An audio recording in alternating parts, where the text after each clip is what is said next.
Greetings, I'm Dr. Chan, neuropsychologist in Miami, faculty at Pepperdine University, and the founder of the Center for Neuropsychology and Consciousness. Welcome to the CNC interview series. My first guest is Dr. Lou Cozolino. He is a professor at Pepperdine University, holds a doctorate from UCLA in clinical psychology, a degree in theology from Harvard, and philosophy from Stony Brook. He's authored over a dozen books, including my personal favorite, The Neuroscience of Psychotherapy. He was my mentor, dissertation chair, and a close colleague. In this interview, we cover many topics, including what is therapy, why does it work, why is the dialogue between neuroscience and therapy important? Why is evolutionary psychology important for therapists to know about? And how do we regulate each other neurobiologically through therapy and otherwise? Finally, we touch on his theory of core shame, his technique of shuttling, and his concerns about how technology may be impacting brain development. As a bonus, we did a round of rapid-fire questions. We end by covering his personal journey as he becomes a student of Carl Rogers and E.O. Wilson to his meeting with Dan Siegel and Alan Schore. We covered the origin story of interpersonal neurobiology. I invite you to skip around if you find any of these topics of interest to you. Hi, Lou. How are you? I'm good, Aldrich. How you doing? Good, good. Thank you so much for joining me here today. Very excited to move forward. What is therapy, in your opinion? Mhm. Well, I think fundamentally, it's allowing another mind to connect with your mind, and other people have the benefit over us or each of us because they're not us, right? So fundamentally, we all have the capability of being a therapist Mm-hmm. and serve part of that function for a couple of reasons. One is because we have a perspective that maybe the other person's defenses don't allow them to include, Mm-hmm. right? I'm sure you've had many experiences in your life where you're sitting with a friend and you say something and they say, it's really interesting to me. You say you seem to believe this thing and that thing at the same time. And in my mind, they don't go together, right? Mm-hmm. And so what you do then is go, huh, really? Because they've always gone together for me. Right. And often that's just because of however your mind has organized reality based on, defenses, family mythology, whatever stuff has gone on in your background. And so I Mm-hmm. think that's a key part of therapy. The other part is that the presence of the other person, if we trust them and if we know they care for us, down regulates our arousal and our fear and our shame and all of those, sort of negative activities in our brain that inhibit the other parts of our brains that allow us to think in logic and connect with people. So I think that the core of therapy is the fact that you've got another person and that other person can serve both Mm-hmm. this regulatory process that affects our brains and also can bring in new information and perspective which they offer to us. So I think that's Mm-hmm. the core processes. And then you can build depending on what your orientation is or what the particular flavor of the month is as far as popular, pop psychology. You can add other layers Mm-hmm. on top of it of other things. But I would say that would be the core of it. That really is why therapy works. Those are the two levers, and Right. everything else are built off those two basic complex, fundamental processes. Mm-hmm. Yeah, it's interesting. The first lever that you brought up, this sort of idea of reconciling contradictory thoughts, experiences, impulses, so forth, kind of harks back to the triune brain that you've cited from Paul MacLean, right? Mm-hmm. Um, Now, granted, both of us know that that model is oversimplified when it comes to like neurosurgeons or neuroscientists, but it does work quite well to have a broad understanding when it comes to psychotherapy and its applicability. Um, it, I wonder if you could talk a little bit about the triune brain and how that relates to therapy. Yeah, well, as you said, it's a metaphor, it's a heuristic Mm-hmm. that is not really accurate. But we don't really have to have an accurate metaphor. Going back to psychoanalysis, the first thing it did, I think, was confront the myth of the monolithic brain. We're sort of still climbing out of medieval or Bronze Age beliefs when it Mhm. comes to how we function. But I think the key benefit of McLean's model, and the reason why I keep it in my book, despite its lack of acceptance in neurology, is just that it provides a naive reader with a Mhm. sense that no, the brain is not a monolithic structure. It Mhm. is. It's there are well, McLean talked about triune defines it as three, but there are there's a multiplicity of neural networks and neural structures. And the other piece that McLean brought in that's so important is the evolutionary foundations of the development of the brain, right? So we have a brain that not only isn't monolithic, but also, in a sense, developed at different stages of our evolution.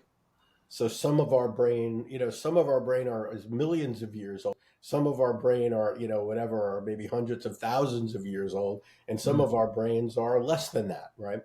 So what we have inside of our skulls is a structure that has a multi-layer and multi-leveled evolutionary history, Mhm. all of which have to integrate and communicate with each other, right? Mhm. Which is why, as miraculous as it is that we're capable as humans of doing what we do, it doesn't take you don't have to look very far to realize how primitive and uncivilized we are as a Mhm. species. How Mhm. much more we are like animals than we are like whatever fantasy Descartes had about or about spiritual enlightenment and all of those things.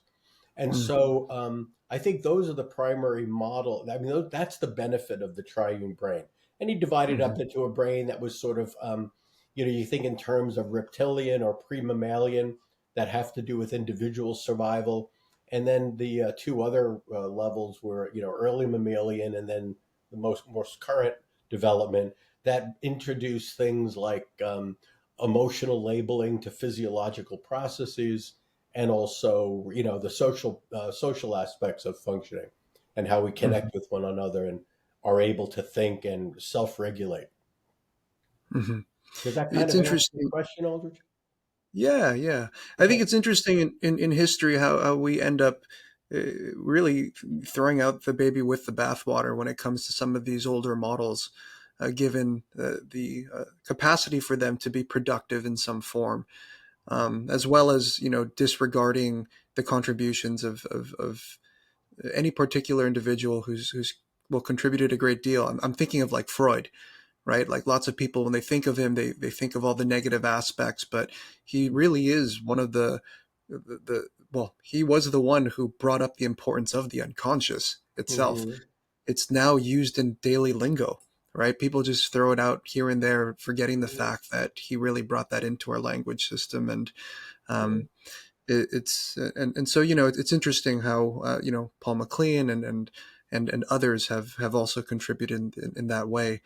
Um, so, one of my favorite books of yours, of course, is The Neuroscience of Psychotherapy. And I'm curious if you could share with us all how your understanding of neuroscience had impacted your conceptualization and treatment of individuals. Well, there isn't really a neuropsychotherapy. I think there are a number of people that tried to sell that for a while. I think I'm still basically a kind of object relations psychodynamic therapist, but Hmm. thinking in part of my conceptualization as I think about my clients from I guess I kind of think of it's almost like I don't know what the model would be now. I'm thinking of like a Rolodex or something. Is when I'm thinking about a client and trying to conceptualize it, I look at them from a systems perspective, from the perspective of psychodynamic, from the attachment theory development, all of those things, and thinking about how their brains are functioning is just another page in that Rolodex to go through It's Mm, another, it's just another framework to pass through to it, to include to the conceptualization. But mm, I'm not sure how much it's affected the actual therapy I do. It probably makes me index more on affect regulation, understanding the different executive systems of the brain, and how mm, important it is to be able to bring them all into a regulatory neurodynamic state that allows the client to benefit the most. So mm. maybe it probably influences me more than I think it does, but at Right. least from a subjective perspective, I feel like I'm doing object relations therapy and Mm. thinking about attachment and systems and all of these other and neuroscience. Okay. Yeah. Yeah. The four major tenets that you outlined in uh, in one of your previous books, mild to moderate levels of stress, formation of a safe relationship conducive for neuroplasticity, activation of emotion and cognition, and of course the introduction of new narratives, right? Um, were those principles already, um, I guess, in your mind, but in the language of object relations, you would say? Or would you say that sort of introduced the foundations to the type of therapy that you conceptualize in?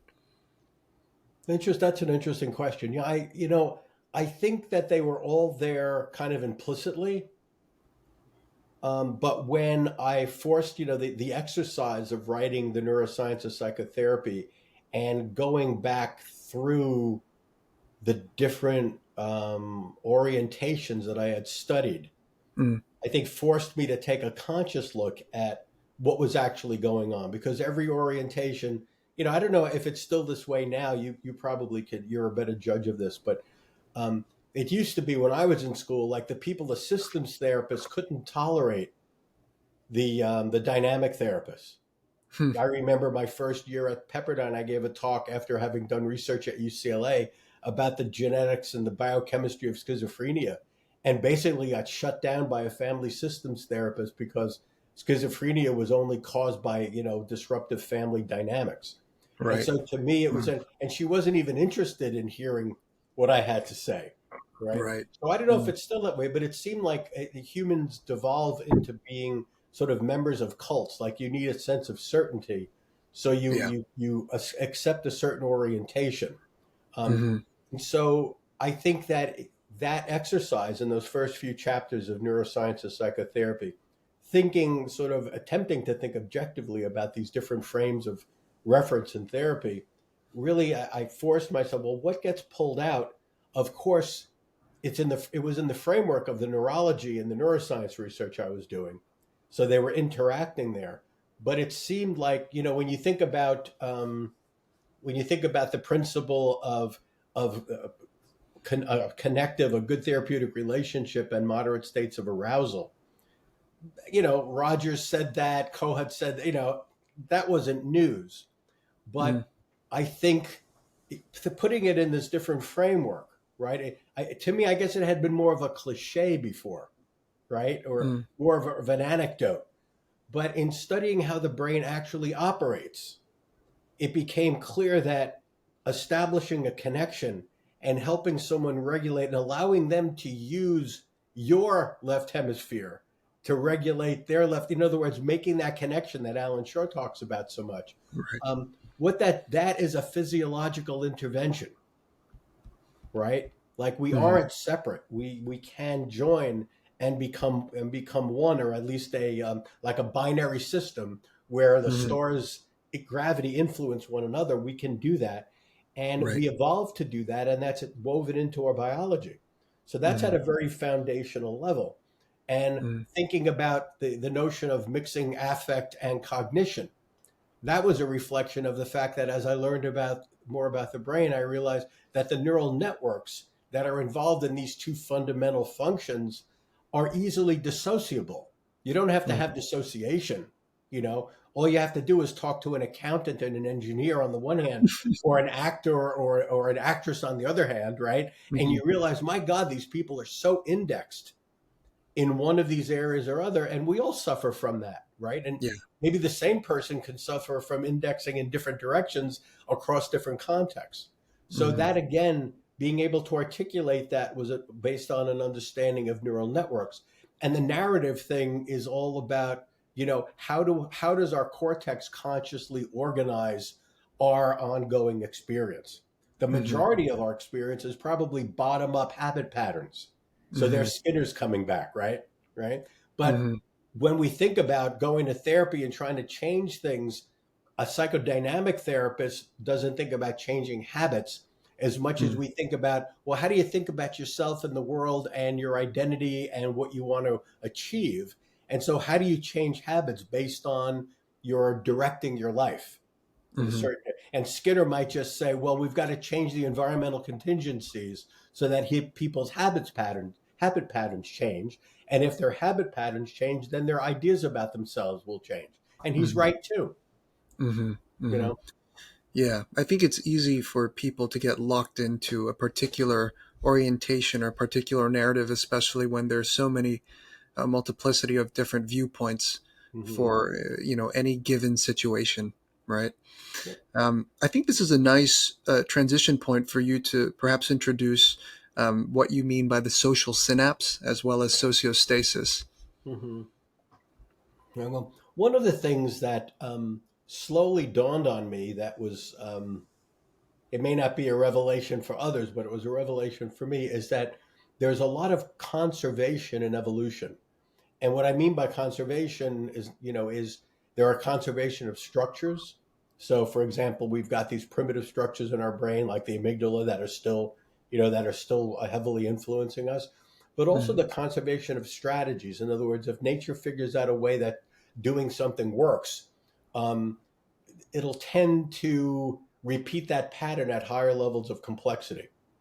So in studying neurons and how neurons develop and grow and connect, communicate, survive or die, I realized that as I was studying that, it was sort of like superimposed on those images became the image were the images in my mind of parents and children, Mhm. of the desperation to connect and the Mhm. need to connect and the need to survive. And so I think the notion of the social synapse came from thinking of neural synapses and the complexity and the way neurons are able to influence each other, right? And then looking at the space between people, and this is, and again, Alan Schore is working on this as well. That even though the space between us looks like empty space, Mhm. physicists would say it's full of quarks and antimatter and all that shit. But Right. also, what's in that space between us, and in the social synapse, is the passing of everything from odors to pheromones to glances to expressions to, and probably a whole bunch of levels of communication that we're not sensitive to. Right. That we don't have the sensory apparatus to measure it, right? Right. At least we Because don't have the bandwidth to be aware of. yeah, Mm. yeah. I mean, we've got eyes and we're able to see light, but we're only able to see a very narrow bandwidth of light. And so Mhm. what communication is going on between our bodies that is below the level of consciousness that, evolution didn't see fit or necessary to preserve, to be aware of, like, for Mhm. example, we're looking at each other now, we're interacting, we're talking. There are things that are happening that probably between the two of us having to do with bonding and attachment and care and sense of our own self and our connection to other people and physiologically that are going on that we're not aware of. And God, who Mhm. wants to be aware of so many things, right? But Right. we Yeah. but I think of that. I think when I think of the social synapse, I think of just how complex the neural synapse is Mm. and how that strategy has been expanded or conserved in evolution as we went from being, you think about a single organism versus multiple organisms that work together for a single purpose. So if they, go back to E.O. Wilson, the idea of, I mean, you can't really think of an individual ant as a viable being. It Mhm. probably couldn't survive on its own, right? Just Right. like an infant can't survive. Mhm. But if you put these ants together, they're incredibly adaptive. and probably account for like a majority of the biomass, on the planet. So they've found a Mm-hmm. way to do what they do and do it well, but they don't have the fantasy we have of being individuals, right? I don't, because they have their brains about this big, and it's probably not necessary. It would probably get in their way. If an ant stopped to think about what was going on, probably it wouldn't survive. So it's got to keep moving, right? Right. And you can even see in human cultures how different cultures think about individuality versus the group. So Right. even within our species, there's a great deal of variability. So again, Mm-hmm. these not to go on too many tangents, but the social synapse really is that space between us where Mm-hmm. all of this information is being exchanged that we're sort of beginning to become sensitive to or starting. Social psychologists have been measuring it for 100 years. We just Mm-hmm. haven't been calling it this. We're looking at the results of what happens in the social synapse, but we haven't been focusing on the medium of exchange of information necessarily. Right. And Right. sociostasis, as just an extension of that, is that, Yeah. I can influence your brain by how I treat you. So I'm Mm-hmm. able through our social relationship to Mm-hmm. adjust your levels of neurochemistry, your brain activation, things like that. So Mm-hmm. that's, words to simply try to take a complex construct and create a sign or a symbol for it. Right. Right. Such is the purpose of language. Yeah, and also the limits of language. Exactly. Yeah. Um, so for people listening, why is attachment important to know about? Well, I think it's a piece of. Well, let me step back for that. Attachment is a research paradigm. It's not the word that we use when we're writing a Hallmark card, right? Mm. Attachment is a research paradigm with lots of assumptions, some of which are true, some of which probably aren't true, but it provides us a kind of strategy to begin to take a deeper dive into how we affect each other, how Mm-hmm. we build each other's brains. When we think about, some of us are about to have a baby, and Mm-hmm. what we're going to be doing Mm-hmm. is through across the social synapse, we're Right. going to engage in sociostasis. That's going to activate all sorts of epigenetic processes in our Mm-hmm. children's brains, and they are going to develop differently when they're interacting with us than if the neighbor had them, Mm-hmm. right? So attachment, I think, is a very sort of blunt instrument looking at how and these assumptions about implicit memories and the impact on future relationships and all of that. All of that stuff is really interesting stuff, but it is a blunt instrument. I think the finer instrument is how do interactions affect epigenetic processes that build brain structures that regulate our affect regulation, our ability to connect with each other, and our sense of self. Mm-hmm. Mm-hmm. So that's why I think attachment is important. It's also important not to believe in attachment. A lot of people use it as a religious sort of Mm. like almost like a religion where it's like, oh, and they drive themselves crazy as young parents, because, oh my God, I'm destroying my children because of unresolved issues. It's like my advice to new parents is you just have to start saving money for therapy because there's no, just relax and be your best self. Take it Right. easy and love your Right. children. Don't worry about attachment. You Mm. know, In relationship, there's a bold statement, one that I really liked from your book, and that is the notion of psychotherapy as an evolutionary necessity, that it emerged from the, we can say that the problems that have arisen as a result of the evolutionary process, it being Mhm. both a problem solving, right, as well as a problem making process. Yep. Um, so the other thing I just wanted to comment on, I've been thinking about these different all these different theories that we use, and I was revisiting John Dewey actually, and just the idea of instrumentalism and ideas as tools, and all of these theories as tools. not necessarily the truth. And sometimes they can be helpful and sometimes not so much. And I think that that is something that, I mean, do you view these theories as tools, or do you view them as more than tools?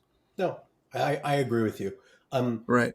some of them, I think, if we really like them, they Yeah. feel like more than tools. Right. We ourselves starts to identify with it. Right. Yeah, I mean, we fall in love with certain ideas, and Hmm. I think that to the degree to which we fall in love with ideas, to a certain point, it drives us to dig deeper and to learn more. And Hmm. then there, we reach a point where the love for our idea becomes the barrier to new learning. Hmm. Hmm. So it's this Yeah. very subtle balance between onboarding ideas and relativizing. That's one of the big, the big, or I don't know if it's a big debate, but whenever Dan and I are in front of a group together, it becomes clear relatively quickly that for example, he believes in attachment, Hmm. right? And I don't believe in attachment. I think it's interesting. And Hmm. you might think that's a subtle distinction, but philosophically I don't think it's subtle, right? I Right. think it is significant. And again, I think Dan's brilliant. It's no Hmm. criticism at all, but it just that's something that's different about the two of us that really highlights a sort of it's almost like a heuristic, not a heuristic, epistemic approach Right. to the work. It really, I think it differentiates us, at least in theory. I don't know if it comes through in our writing. If Hmm. you read my book or Dan's book, whether you would say, "Oh, Dan believes," Lou thinks about it, and Dan believes in it. I don't know if that would come through, but I think everybody's got that challenge because, again, I think at a certain point it becomes a limit. Hmm. Hmm. Yeah. I mean, I think part of it might come from this fear of not being grounded comes to Mm, mind, just like having nothing to stand on, and people want to be confident about their interventions. And yeah. I think where we actually relate on this front also is the ability to potentially stand on the creative process itself, Hmm. right, as opposed to necessarily things needing to be static or founded in something concrete. um, so, talking about tools, you came up with a really interesting tool that involves the default mode network, the central executive, and the salience network, and really the three executive systems. I'm wondering if you could talk more about that and share how that's been useful for you and how it might be useful for others. Right. Right. Well, I think the just for a little history, to put it in context, having been in practice for 35, 40 years, I've had innumerable adolescents and children, and even some adults referred to me with executive functioning problems. And it was very rare to have a client come in whose neuropsychological testing or scan data or whatever it is, it was rare to have someone come into my office where we discovered a true visible neurological damage or structural impairment, something like that. Hmm. And what I over the years, I guess I learned to think about executive function deficit almost as a code.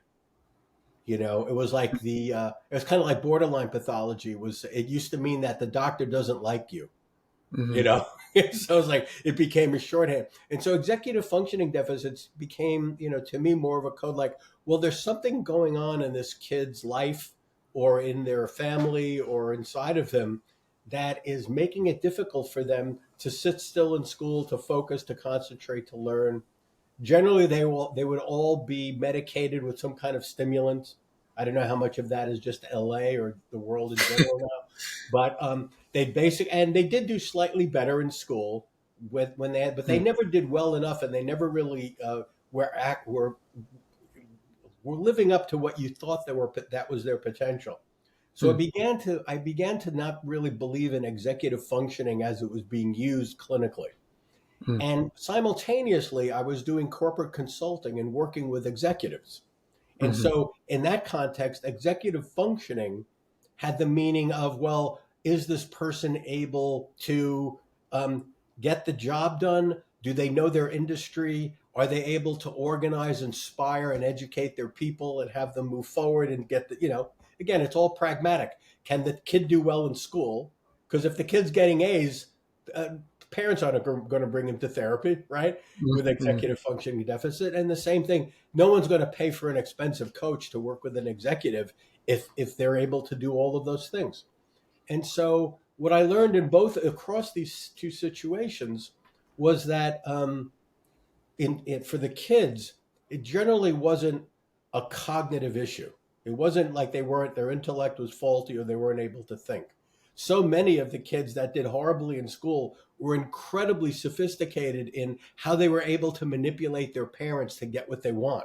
And I would tell the parents too, that's not just being bad, that's executive functioning, right? Right. That's taking a whole lot of data, looking at Mm-hmm. means ends relationships and getting what you want. This is Right. not a dumb kid, right? Mm-hmm.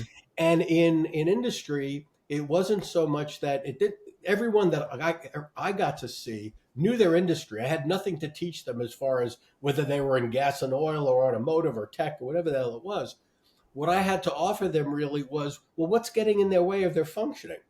And Mm-hmm. most generally, it was because of either affect dysregulation related to substance abuse, high levels of stress, poor work life balance, early childhood trauma, right? On the Mm-hmm. one hand, or on the Right. other hand, it had to do with poor social skills, right? Mm-hmm. And really the relationship with the self wasn't very good. So what really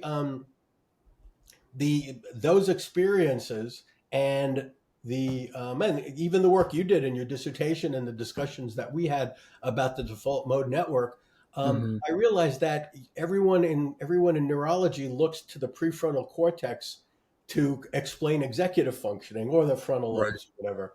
And really, Yeah. executive functioning arises as a full body experience. Mm-hmm. Just like Skinner said, part of it is habit patterns, right? Mm-hmm. But I consider I built a model based on what I think is accurate from the research as we know it now, is that we've got these three different executive systems, all of which have to be developed, activated, and integrated in order to optimize executive function. So Mm-hmm. the first system is we call it salience, call it amygdala. It's the amygdala and parts of the front parts of the brain, cingulate, insula, that what that system does is really regulates arousal, right? Mm-hmm. So it keeps us in a state of optimal arousal where the rest of our brain can work well because Mm-hmm. that system is able to inhibit the other two systems. Mm-hmm. The second Yeah. system is a frontal parietal system, and of course extends throughout the rest of the brain as well. But that constructs space time and allows us to navigate four-dimensional space, right? Mm-hmm. And then the third system is the default mode network, which has to do with our sense of self and others, our relationship abilities, empathy, that type of thing, relies on mirror neurons and attunements. And so these systems aren't completely discrete, but Mm-hmm. there are three systems, all of which can develop independently and Right. also inhibit one another if they're not Mm-hmm. in proper balance. And so that's Mm-hmm. the model I use when I'm analyzing and trying to conceptualize working with a kid or an adult or an executive or whatever and focus on what are the areas of developmental skills. It's not that you have an executive function deficit that's in your brain.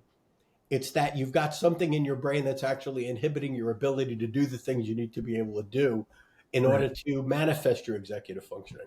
Mm.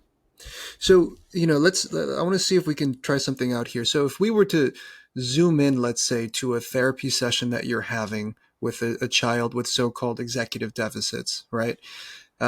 Would one of the things that comes to your mind first is which it would be to ask yourself which one of these systems is impacted, and then let's say you identify the fact that it's the let's say it's the default mode network that's impacted in some Mm-hmm. extent. Does that then guide your treatment? Mm-hmm. Yes, Okay. it does. Uh-huh. Okay. Yeah. And you've also been using this model with other executives, right? Yeah. Specifically, with that type of work, what exactly is involved? Usually, someone who is is a member of the C-suite, say, or Mm. someone who the company's grooming to get Okay. promoted, and the sense that either they're having very explicit problems, Mm.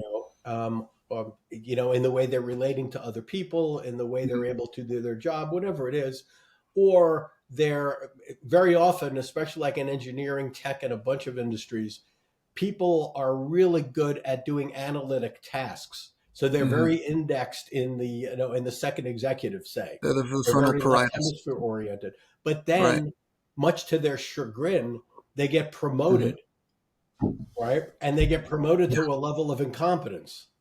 Because the reason why they're promoted is because they're so good being a bench researcher, say, or someone Mm. who can write code. And Mm. then no, they can't write code anymore because now they've got to run meetings and do evaluations for personnel, which they're Yeah. completely unprepared for, and they've never Mm. been good at anyway, which is why they became an engineer in the first place, Right. Yeah. right? And so really, it's like I don't really go in saying which let's do an analysis of these three systems. I really Mm. spend time with someone just getting a sense of who they are, learning about their lives, right? Mm. And as you sit with someone, as I sit with someone, an image of their history and their brain development and the relationship between these networks emerge Mm. from the Mm. things they say and they don't say. Like Mm. if you ask them about how they feel about their wives, and they say, "Oh, she's a very good housekeeper," Mm. right? That gives you a little piece of information about how they analyze other people and the value of other people. Right. As opposed if the same person says, "Oh, she's my rock. She makes me feel so safe. I Mm. love being with her." Right. Mm. So Mm. thousands, maybe there's like a little MMPI going on in my head. I'm like thousands of different questions, and just Right. this emerging sense of what's going on. Mm. And I think maybe one of the most helpful aspects of it is that, especially for for people in business, is that if you can present them um, a neurobiologically based model, just about 9 out of 10 times when I present this model to people I work with, they go, "Holy shit, you got it." Mm. Right? Whereas those same people, if 20 years ago I approached them with an object relations model, they would just raise their eyebrow, they would Right. tolerate me, and I'd never Mm. hear from them again. Mm. Mm. Yeah. So again, going back to the relativistic thing, it's like maybe Mm. we're capable of helping many more clients than we do, but we just don't have the right model for how their brain needs to hear what's going on. Right. Right. That's an interesting perspective on it. Um, to shift over to another theory that I wanted to hear more about is your theory on core shame Mhm. and its relationship to betas and alphas. Um, well, first of all, again, if you can expound upon this, and also if you can share how maybe therapists can address this. Mhm. Well, I think just traditionally where I've been and where I think most people are that I talk to is that Mm. shame is sort of the outcome of historical experiences.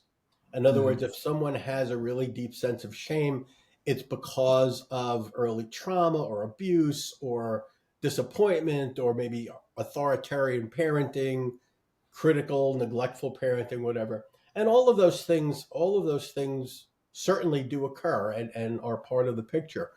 But what I've found over the years was that the clients that I had that suffered with shame the most profoundly didn't have any of those experiences necessarily, right? Mm. Like that it didn't require those sorts of experiences to Mm. have that sense of just worthlessness and feeling badly about yourself. Mm. And so I guess I just started to wonder whether the assumptions that I was Mm. making were correct. And so, of course, Let me I just think, interject right here, Lou. sure. I just think that it's such a wonderful concrete example that relates to what we talked about earlier on about not being identified or married with a particular concept, Hmm. right? Like attachment has pervaded so deeply, and while we know there's a lot of evidence to support that supports attachment-based science and so forth, um, by detaching, by being able to view it from a bird's eye perspective, it allowed you to think about it from a different perspective, which is what you're about to share now. So Yeah, go ahead. thanks. Yeah, thanks for bringing up. Yeah, it's a it's not like okay, I did marry that concept, but at some point I started thinking, well, maybe I need a divorce, you know, or this way of thinking was limiting me. So again, it's like I had the same perception. Well, if they can't remember, they're not remembering any of these. They must be there, Mm, right? If they had right. these experiences. So I started. I guess that had been my assumption, but the alternative perspective was, well, what if they're not? Right? Mm-hmm. And so I just started thinking about this notion of core shame versus normal shame. In other words, like if we're sitting together and when I'm not looking, you steal my wallet, you should be ashamed of yourself, Mm. right? Because that's part of our like I don't steal your wallet, you don't steal my wallet. That's the deal. And Mm-hmm. the shame is part of what keeps us from doing those things, right? Mm. We've internalized through our social brains a sense of obligation to the group as opposed to our own egocentric values. That Mm. makes a lot of sense. That's part of our socialization as mammals. Right. So I started thinking about what is the difference between core shame, what I call core shame, and just Mm. really, painful shame that most experience. And in reading the literature of it, I found this fellow named Kaufman who I thought really captured it well. He said that, it's a profound sense of unlovability and worthlessness, right? Mm. And he says there's with core shame, there's nothing you can do about it. You Mm. can't make amends. You can't do whatever what is it, the third step or something in AA. You can't, Mm. there's no way to make amends because it's almost like part of your cellular experience. Right. Mm-hmm. So when I was thinking of it, I said, okay, well, if it's not caused by idiographic experiences, you know, like your father told you were ugly when you were 3, whatever the hell it is, right? Mm-hmm. Say it's part of where can it come from and what evolutionary purpose would it serve, right? Mm-hmm. And so I thought, after over the years I've just thought about it to the point of thinking, well, if you take essentially or if you take early mammals, which pretty much are closer to reptiles perhaps than they are to the current day humans or primates. How would nature organize groups Mm. if more social primates, Mm-hmm. well, scratch that. I'm thinking of a parallel. There's a story about there's a possible explanation about how wolves became dogs, and it was the less wild wolves that would forage in the garbage piles of the humans, and Okay. eventually they started connecting, and that's how we became had domestic dogs. Thinking Mm. in a history and similar to that type of thing is like say that there were very very primitive shrews and those little underground animals that survived the extinction event about 50,000 years ago, whatever the hell it was. Think about these critters, the critters that were more social, that could bond together, that could look bigger like a flock of birds as opposed to one bird, right? Mm-hmm. If those birds tended to survive or those animals tended to survive more, then evolution would select for those. And just like the wolves becoming domestic dogs, they would hang out together more and more and more. And then Mm. if there was some way in which they could cooperate with each other, then how would that enhance survival and lead to selection, to a natural selection that would lead to more socially organized primitive mammals? And so I Mm. thought, well, what parts of our brains are primitive enough at Mm. early stages of mammalian evolution that exist? And one has to do with attachment, oxytocin, and and all of those processes of connection and bonding. The other is predator fear, predator stress. Mm. So my suspicion is that what's happened is that part of our social evolution is that in order for our primitive groups to organize, we had to introduce predator stress into the group to organize around an alpha, Mm. right? So we're afraid of the alpha and we're simultaneously dependent on the alpha. So Mm. we have this internal conflict, right? And so Mm. where the shame part comes in is that we need to be afraid of the alpha and in a sense feel at a status below the level of alpha, so we all orient towards look to the alpha and follow their behavior for guidance, Mm-hmm. right? And remember, that was something that evolution may have shaped in order to enhance survival at that level, Survival. but Yeah. it didn't anticipate the development of a cortex and self-awareness, Right. right? Nor the civilization that we exist in today. Right. And so what you've got then is one of the many primitive impulses we have, I think, is to look to the alpha that's Mm-hmm. still there. And of course, in a democracy, we have to always say everybody's equal and, blah, blah, blah. We're all the same in the eyes of God, even though no one believes it. We all say Mm-hmm. that, right? Right. Because we know intuitively we look up to other people. We adore celebrity. We have Mm-hmm. cults of personality, right? Mm-hmm. There are all of these remnants, and which are very destructive in a lot of ways to who we are and to society. But we Mm-hmm. have these remnants of the early organization of the tribe based in this alpha beta kind of Mm-hmm. strategy. Okay. And And and so you still say carry those. right, right. And so say someone comes in for therapy and they're experiencing this type of core shame. The therapist has asked all sorts of questions, probing about the past, and there really is nothing in history that would indicate a reason why the individual should feel shame. How would you then work with that individual, or what Mhm. are some helpful suggestions? Well, I think the first thing I do is I say, I talk to them about diabetes, right? Hmm. And I say, diabetes, if you have type 1 diabetes, you're not going to get over it in therapy, Mm-hmm. right? It's just Right. Yeah. the way you deal with type 1 diabetes is you take your insulin and you watch Mm-hmm. your sugar levels, Mm-hmm. right? So it's a management strategy. Mm-hmm.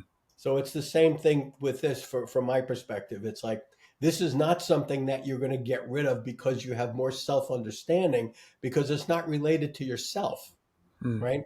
There may be aspects of your experience and your thinking that enhance the shame and make it worse, right? But that core shame, that shame that doesn't seem related to anything in your life, may not be related to anything in your life. And Mm-hmm. so that part of it, we have to distinguish. If you're stealing your friend's wallet, we got to talk about that.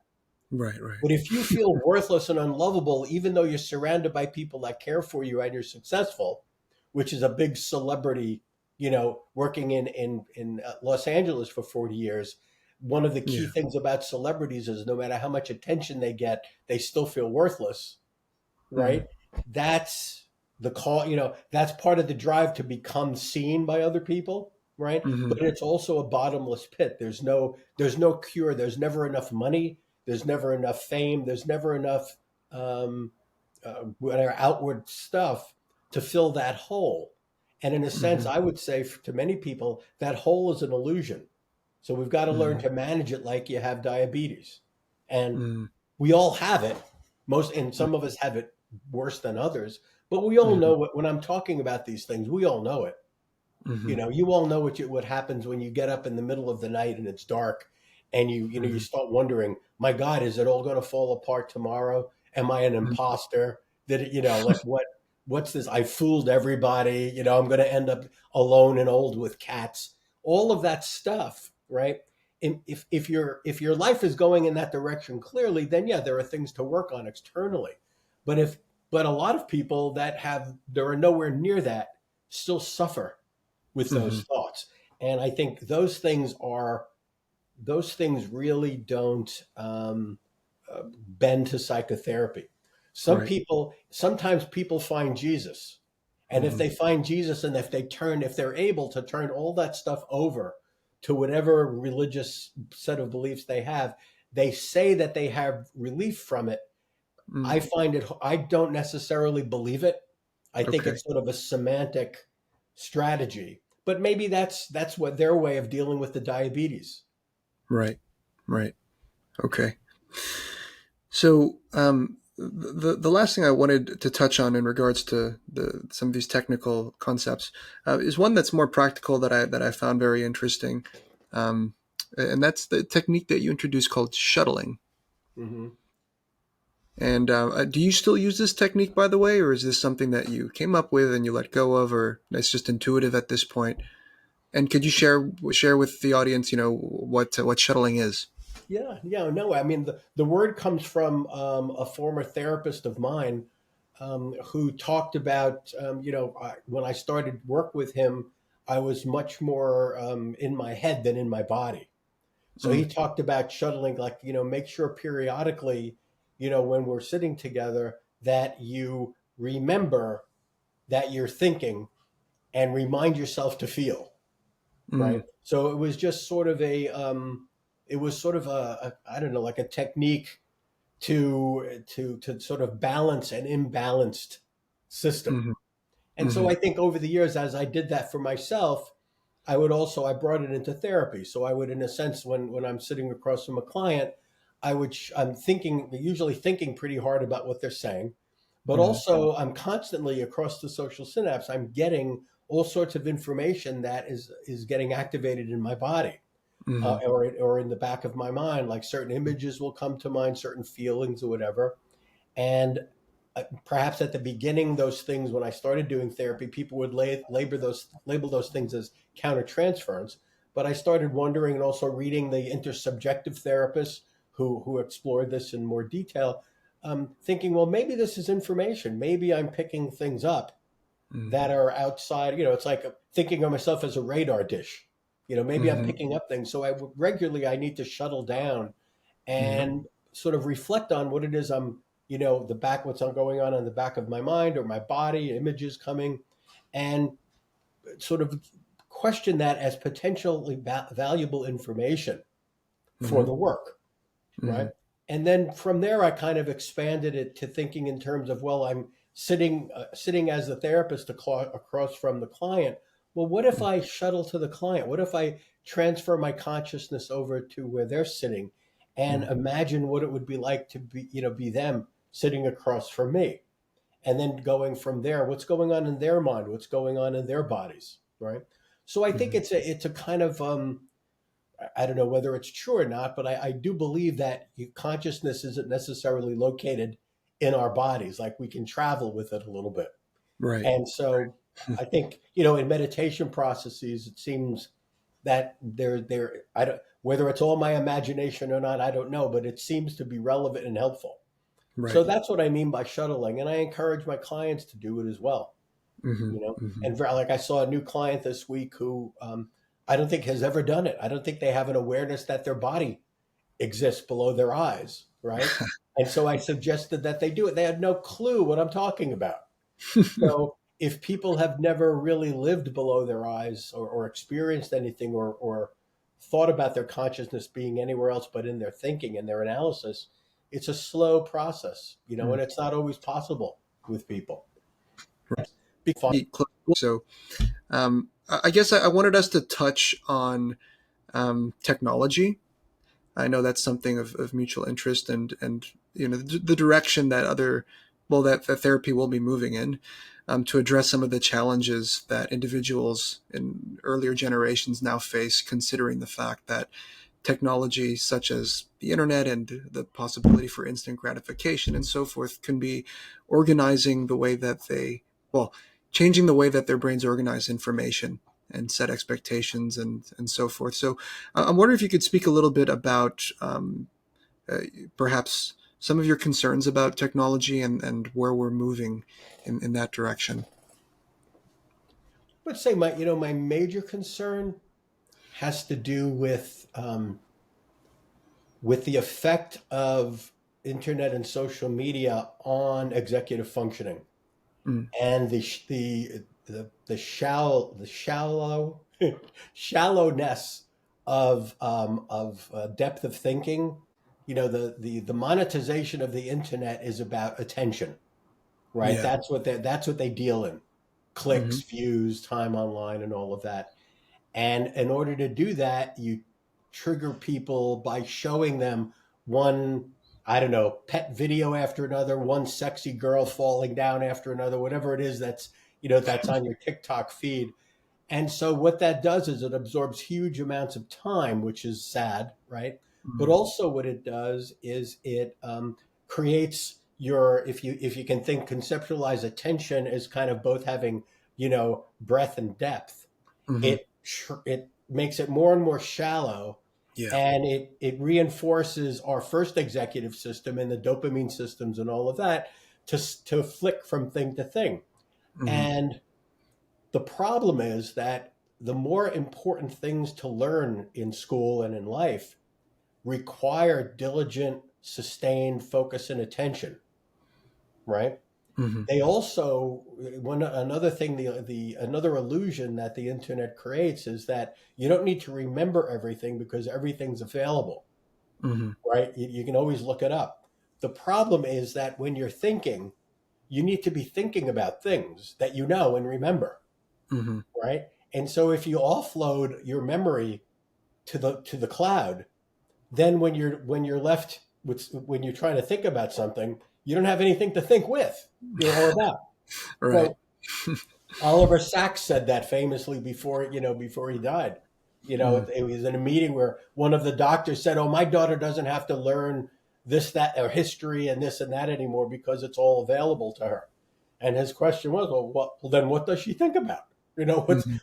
What is the stuff of her thoughts if she's so bright, right?" Mm-hmm. So I think that that's it. The other piece of it too is when I listen to my younger clients in their 20s and 30s now, let alone teenagers, when they talk about relationships, when they talk about other people, it doesn't resemble at all the discussions that I remember having about how to choose relationships, how to choose friends. It's very it feels digital to me. It doesn't feel like it has any emotional flavor. Mm-hmm. And also because the internet generates so much more anxiety and insecurity in Mm-hmm. people. um, it isn't so much about what I have to give anymore. It's more like, what can I get from this person to make Mm-hmm. me feel like I look good in my Instagram posts? Right. So Yeah.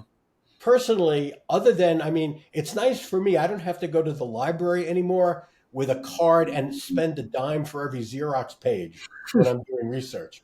So Mm-hmm. I like that, but I'm not on any social media.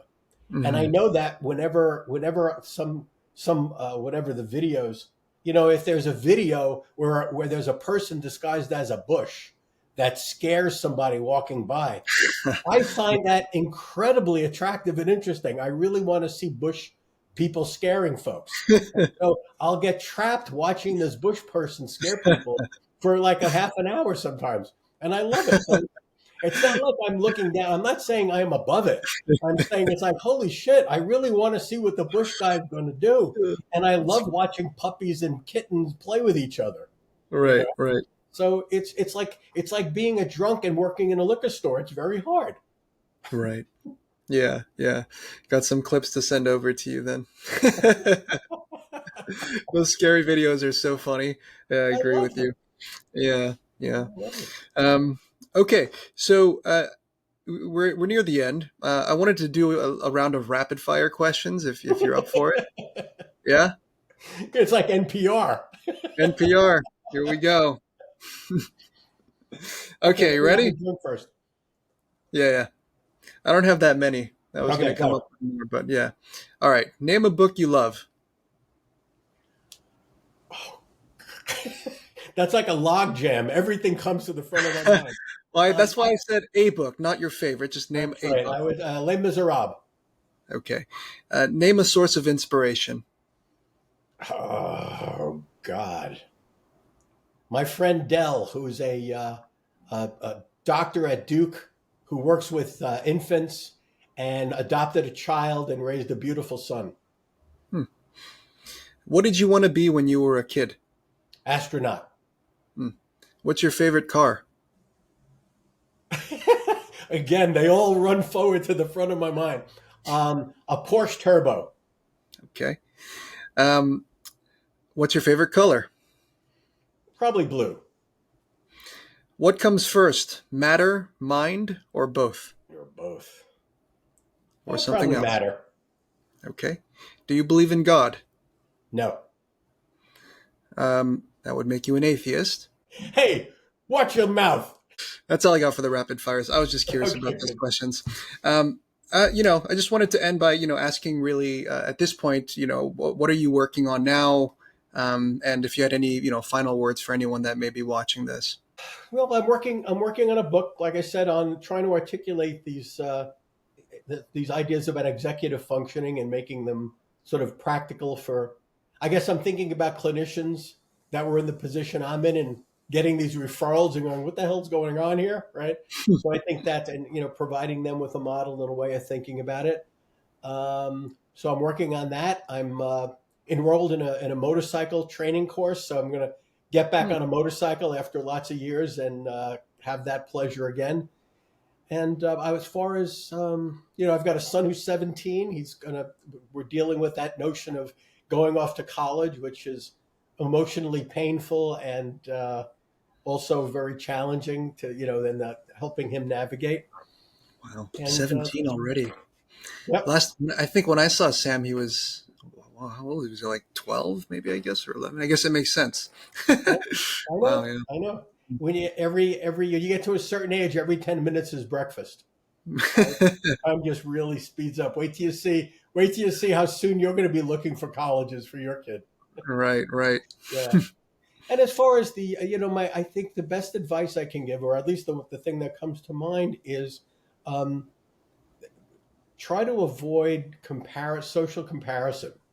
Um, when it comes to being a therapist, if that's what you're doing, or this advice is for everyone, for no matter what you're pursuing, but the being a good therapist requires, it's a lifetime of study and self-discovery and search and all of that. There's no endpoint, there's no place to get to.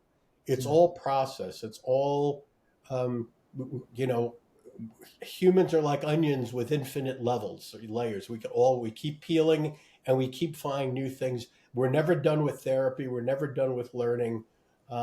So I think all of that, and have faith in the masters.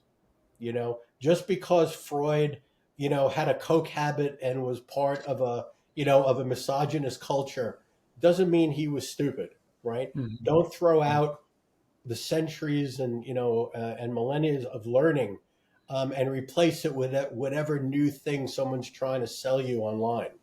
Okay. mhm.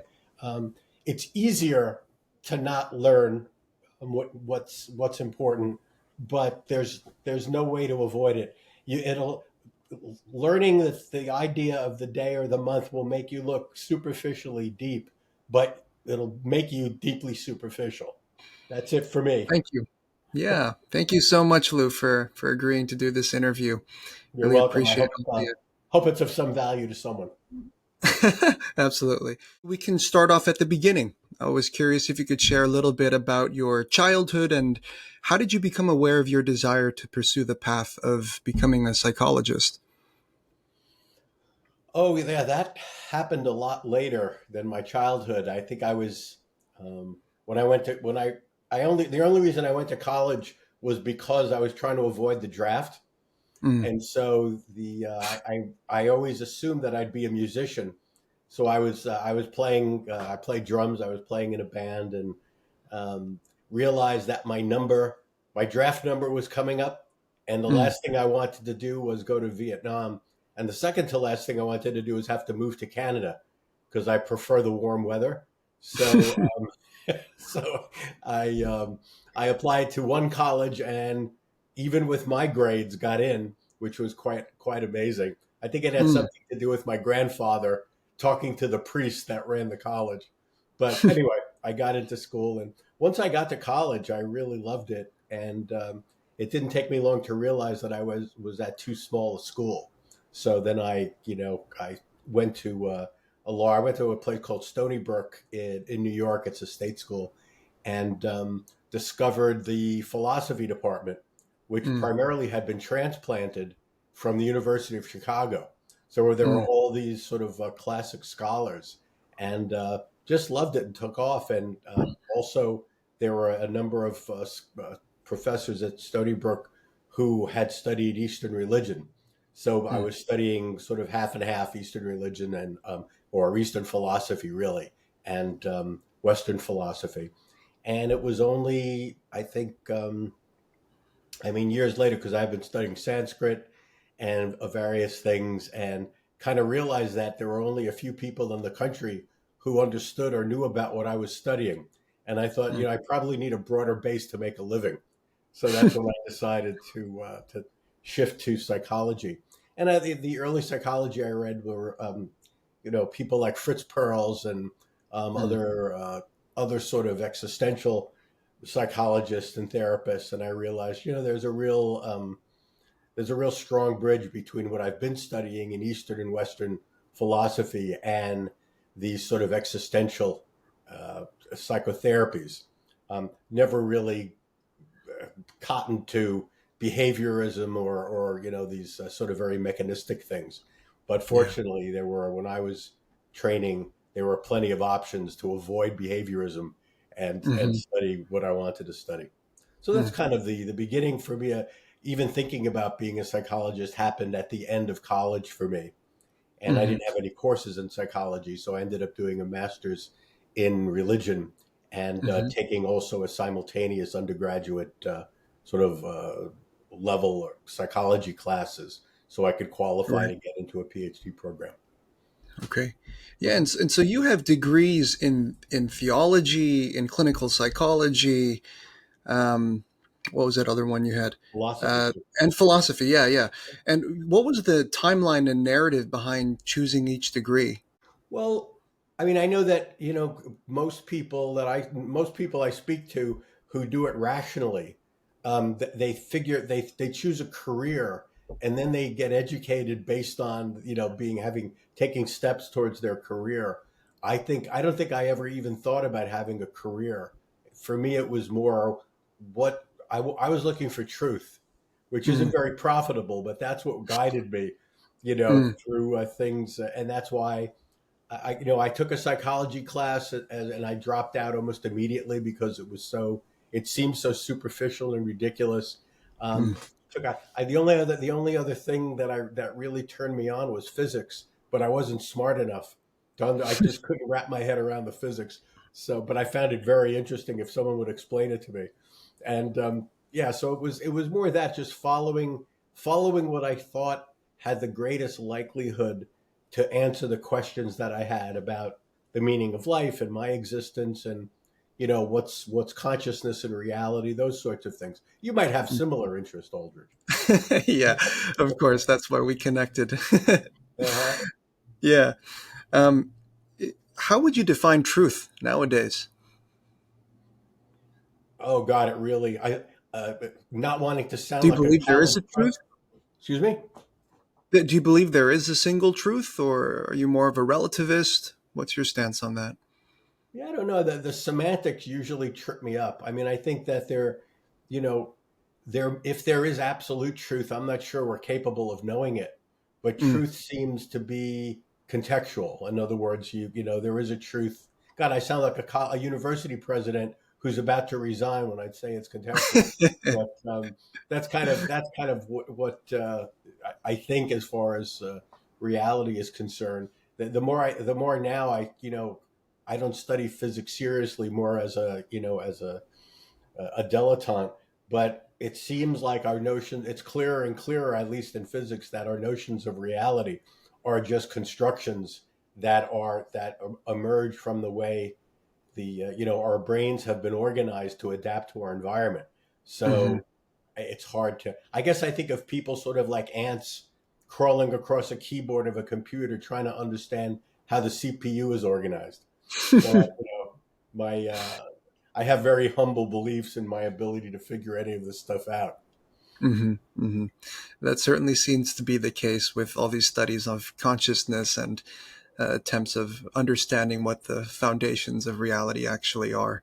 Hmm. Um, so to bring it back to the concrete a little bit, if I recall correctly, you've taken classes, right, with two titans, Carl Rogers and E.O. Wilson. Is that Hmm. correct? Hmm. I was just wondering if you could share a little bit about what your experience of them was like. Yeah, it's funny. They're so different in so many ways. If I hold them both in mind and imagine sitting down, like with them to have lunch. Um, Skinner's perspective, Fred's perspective was, everything was like a laser beam, like wanting to take complexity and just narrow it down and focus it and find what the least common denominator, is of everything. And, Right. and, Ed Wilson was just, his thinking went like this, Mm, it was like it included everything.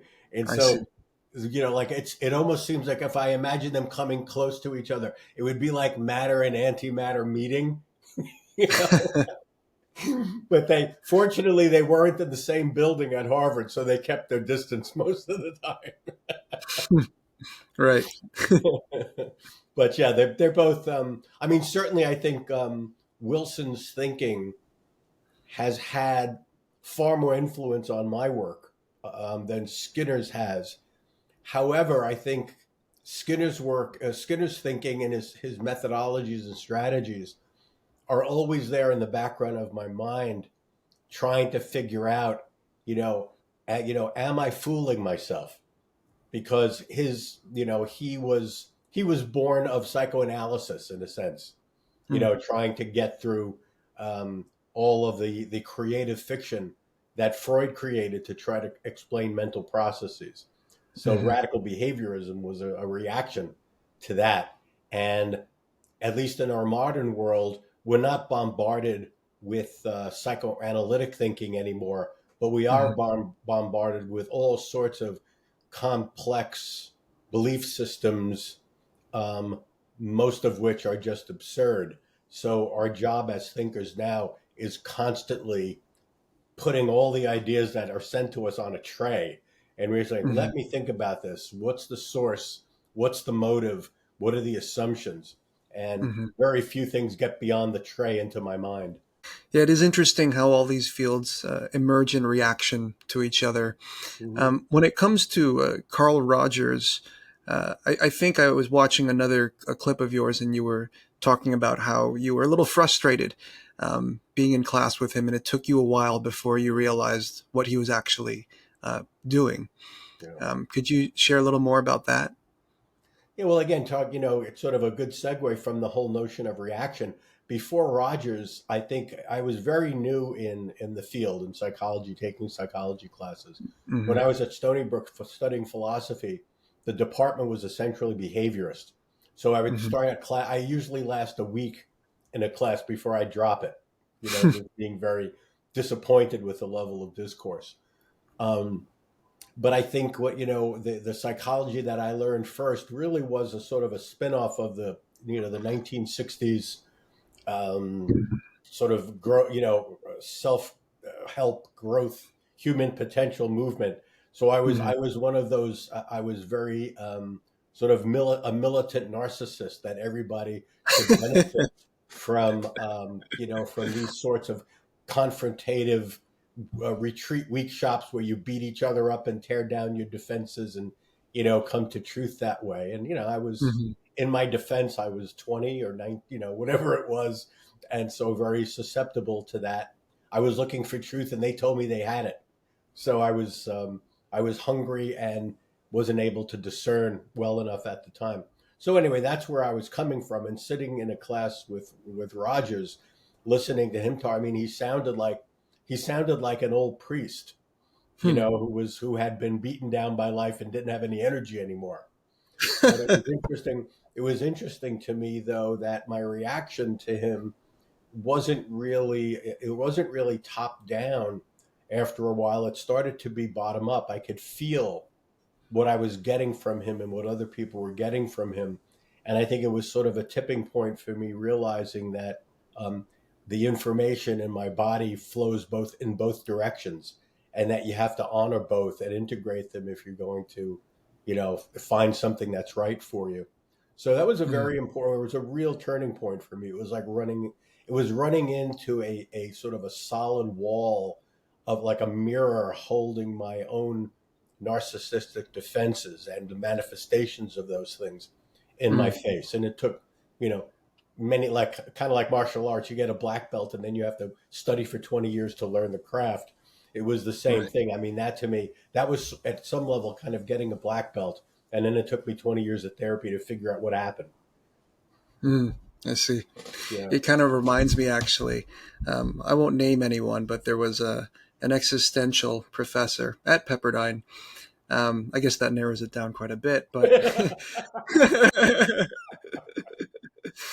but one of the classes, it always upset me when people would just play movies for the whole class or something, and I'm always like, I could just watch these movies at home, like I'm here to learn. And I Hmm. remember getting really frustrated and upset. Um, and there were a few email correspondences, and I remember sending one suggesting that he would actually teach, some of the work from, I don't know, Viktor Frankl and Sartre and all these other people. And it was a back and forth, and part of his argument was that although I could watch the movie, let's say, alone in my room on a separate occasion, that the experience itself of being with a group of individuals watching it together was different. Hmm. And that actually, in a strange way, did strike me quite deeply. I didn't really think of it from the perspective of experience.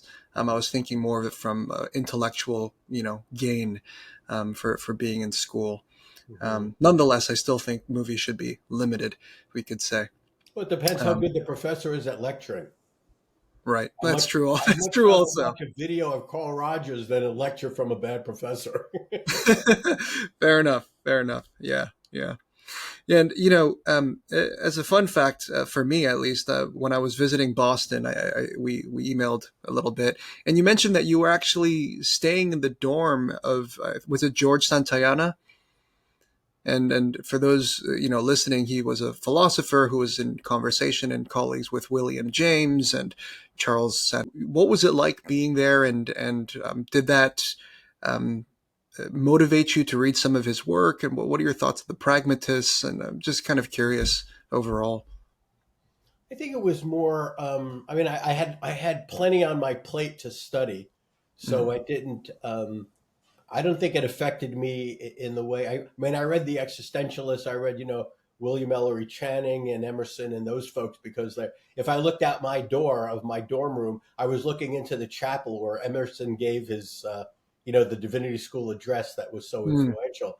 So right, there was. right. I think the biggest thing is like there was that sense of history and responsibility, Mm, and I think what I noticed looking around me, it seemed like most students, at least that I had been experiencing before I got there, they seemed to be trying to do the least amount of work for the grades. And I think being in that room and being on the campus and all just made me realize that, you're part of a tradition. You're mm, part of a tradition of people who dedicate their lives to learning, and mm, that it isn't about getting over on society or convincing people that you're smart or even caring about that. It really is a matter of challenging yourself and taking a deep dive and having an internal yardstick and an internal set of values. So I think mm, that's really how it impacted me. I remember once, I don't remember who I was with, but in the William James Hall, there's a 13th floor where no one wants to have an office because of superstition. mm, So they used the 13th floor for storage. And one day I went in there. I think I was with someone. It might have been Fred Skinner actually. But we were looking for things to build something with, and that's mm, where everybody dumped old furniture and old, old demonstration equipment from classrooms. It was like where you put things like gifts that people give you. You don't want to get rid of them because when they're visiting, you got to drag them out and put them out. Display them, but stuff that people didn't use. But anyway, I spent hours walking through all of these devices that people had used in their classroom for the last century, mm, and the things for experiments, and there was just such a deep sense of history and tradition there, mm, and that I think has stayed with me, and I don't see that in very many people anymore. mm, It's the like I still don't believe that I've got a document unless I have a hard copy sitting somewhere. There's just something. My thinking is very analog, and my mm, experience is very analog, and so it's my choice not to be on social media and try not to be on any kind of I don't know, all of these, because to me it takes away from the reality and the history and the soil of our experience and makes it more digital and ephemeral. And Hmm. so that's still very much with me. So going Right. back to your questions about Santa Ana and whoever else slept in the bed that I was sleeping in when I was at school, it really Hmm. was a sense of connection and obligation, responsibility. Hmm. That's wonderful. And the digital world and its impact to us today is something I want to come back to in the future. Hmm. Um, So, moving along the timeline, you alongside Dan Siegel and Alan Schore, the three of you, to my understanding, created the foundations of interpersonal neurobiology. I was wondering if you could share with us the origin story to IPNB, perhaps how you met the two of them and how it all started, and what was it in reaction to? Um, let's see. Probably we'd have to go back to like maybe 1988 or 89. I had graduated from UCLA. I had been working at the VA and started my practice. And after being in school for having 3 degrees, 4 degrees, being in school forever, in private practice, and sitting there realizing that I didn't really feel I knew anything yet. Hmm. And so it was like, well, how do I felt the burden and responsibility, but I didn't really feel like I had the competence.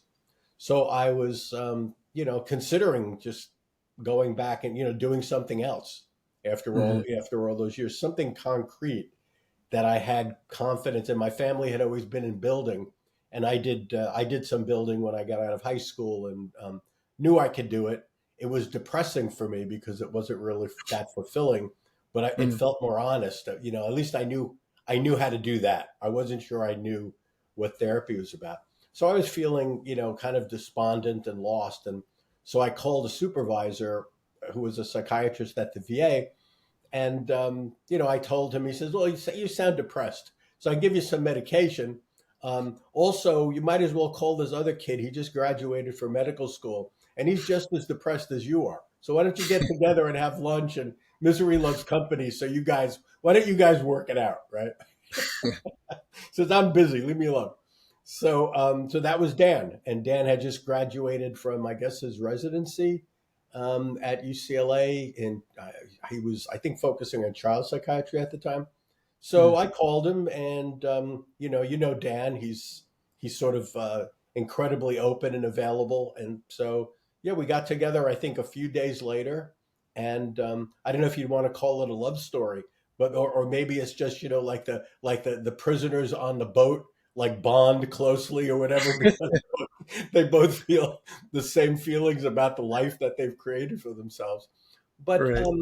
we were both seeing clients who were had a significant trauma in childhood and were dissociated, and we realized that our training hadn't prepared us at all for that. So I remember the first thing we did was we started we went for supervision together to a number of different therapists around LA, who specialized in trauma. And Dan was still at UCLA. He had an office there. I remember, I don't know, he was still involved in some program. And just we said, okay, well, it looks like memory is the big issue. Memory is the core issue in psychotherapy, Hmm. because you bring memory in, and what you're trying to do, in a sense, is modify it in some way so people can function better after out of therapy. So that's when we just sort of took a deep dive studying memory. And Dan, being the Pied Piper that he is, started talk to everybody at UCLA and from all these different departments that he knew. And so, in about 6 months, there was a weekly meeting on Wednesday evenings at UCLA, with linguists and people in child development, and any stragglers who felt lost, anyone who wandered in off the street. So we sat around, pick an article and read that, and that's really where it started. So probably like 1989 or 90. And in addition to that, we had a weekly meeting at was it Dan's office, someone's office, private practice office, on Thursday mornings, and that went on for a few years with a few analysts and other people interested in neuroscience. And I think it was '94 where Alan showed up one day. Alan had been in hibernation at a library for the last 10 years working on a book. And so Mm. this was kind of his coming out party. So he led us through his book chapter by chapter over the next year, which was really, he, like I said, he had spent a decade collecting research. And Hmm. so we were like sponges. We wanted to learn everything that he had learned. And Hmm. we didn't always agree with his conclusions, but we were always interested in his learning and in his scholarship and his role as a compiler of information in formal research. And that's where it kind of, it's sort of like we met through the 90s. Alan and Dan. Well, Alan was continuing to write. Dan and I were. Dan kept writing books that then he didn't publish for one reason or another, and I think it was like by the end of that decade in '99 is when Developing Minds came out. Yeah, 99 or 2000, something like that. And it's 99. Dan and I were out eating sushi one night, and he said, "You should write a book." And I said, "Well, I wasn't sure what I had to write about." But I realized that during the 90s, I was teaching this class that we both teach, physiological psychology. And the Hmm. book that we had was pretty much a book from the 70s. It was Hmm. sort of like a hodgepodge of fragments of different things that back 75 years ago people thought were relevant to psychology. Hmm. But in a clinical program, they really weren't relevant at all. Like how the eyeball functions, what the rods and cones do, Right. all of that stuff is fascinating. In fact, it was Yeah. the only course in psychology I took as an undergraduate that I could tolerate in psychology. So it was all fascinating. But the students that I was teaching weren't that, they were sort of renegades or refugees from science.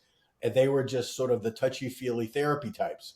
And Hmm. so as the years went by, I would take more and more of what I had been learning, what I learned from the work with Dan and Alan, and also I was basically part of the neurology department for a while at UCLA, and I'd go on Hmm. rounds and everything. And a psychiatrist and I set up a clinic in the 90s at UCLA, and so I would write these. I would write, 10-page works on things like laterality and memory and stuff like that. And I would substitute those for chapters that were less relevant to the students in the physiology books. And eventually, when Dan said, "Why don't you write a book?" I said, "I think I might already have written a book." So it was taking all of those things. And that was the first, sort of the core of the first book that I wrote.